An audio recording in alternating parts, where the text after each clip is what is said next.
He's going to make his way off of Flying Grouse. How about a big thank you for our beautiful Hercules?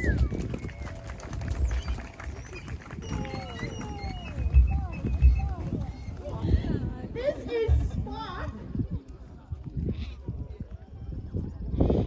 And Spock is a great horned owl.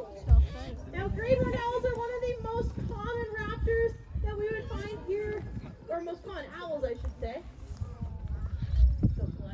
That we find here in Vancouver and pretty well across North America. And this is because these birds are incredibly opportunistic top predators. So a great horned owl like Spock, they can catch prey as small as mice and rats to something as large as a rabbit, skunk, or a porcupine. Now you might be wondering, how on earth could a bird like Spock catch a skunk or a porcupine? That would be quite impressive. Well, the fact of the matter is Spock just doesn't give a hoot.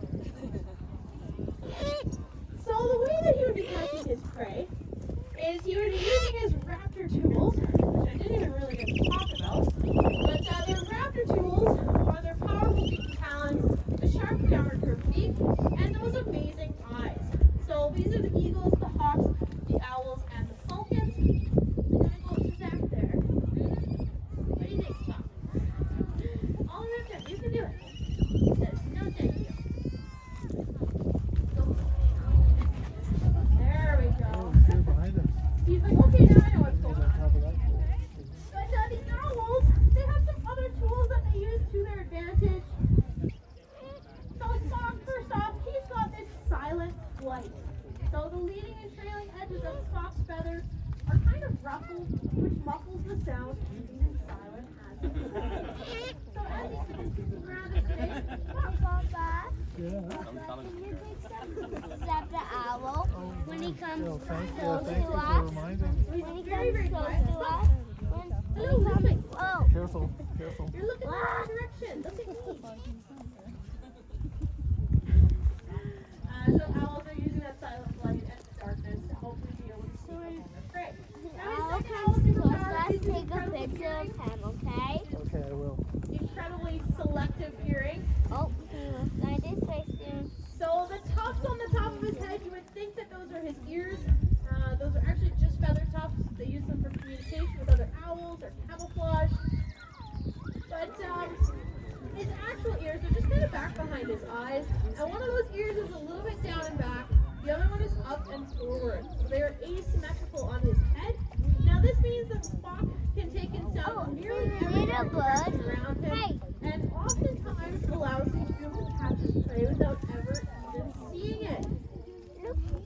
That's just how good his hearing is. So if a great horned owl was sitting about 30 feet from a tree, they can hear a beetle walking on the forest floor or a mouse's heart beating. That is how amazing their hearing is. So you can just imagine, many of these owls are moving into our more urban cities. So you can just imagine all the sounds that they would have to tune out to be successful. Look, good one, buddy. Amazing.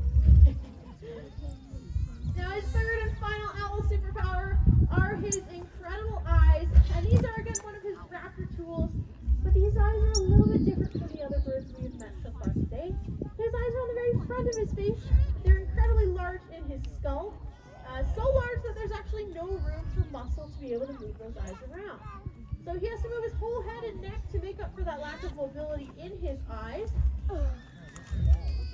Keep trying, Zach. You got this. There you go.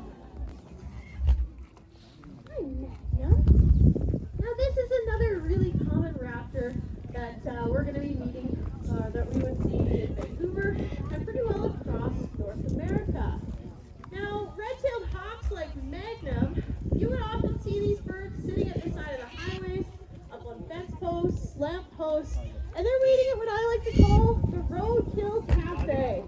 Those hawks know that if you wait long enough, the car will eventually do the work for you. Yeah, so it's all about efficiency for these birds. Magnum! Get that, buddy. What's this? Don't fly. Awesome. Now you can see where he gets that name, red-tailed hawk, because he's got this gorgeous red tail. Now it does take these birds 2 to 3 years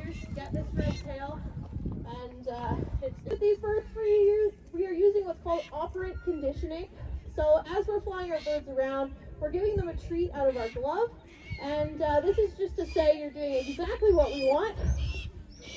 If Magnum were to go, I don't know, fly up onto another post that we don't want him to go to, we might try and encourage him to come down just by kind of hanging out. And yeah, we reinforce the behaviors that we want to see, which is of course Magnum flying around here, getting lots of exercise, which is really important. Now we work with our birds doing lots of different jobs all across Canada. So red-tailed hawks, we work with them quite frequently at many different sites. So we do a really cool program in downtown Vancouver and Victoria as well. And we fly our hawks off of the roofs of the buildings. And this is to deter the gulls from nesting on the roofs. So this is really important because the gulls, they are creating a bit of a mess. They're pooping everywhere. They're dropping their nesting material everywhere. And it's just not a super safe place for these birds, she has a special these gulls to call home. So we take birds like Magnum up, let them go and soar around, and then it deters the gulls from being in this area. So it's a really effective program. If you guys ever see us in downtown Victoria or Vancouver, that's probably us. Yeah. Good job, Magnum. Well, Magnum has done a fabulous job. I'm going to pop him back into his box here. Come on, Mag. Like, I don't know. I'm going to take in the audience. Like I said, this is the very first flying demonstration up here on Grouse Mountain. So, where our birds live at the center in the off-season, Magnum was also doing flying demonstrations. But it's important that they get time to take in the scene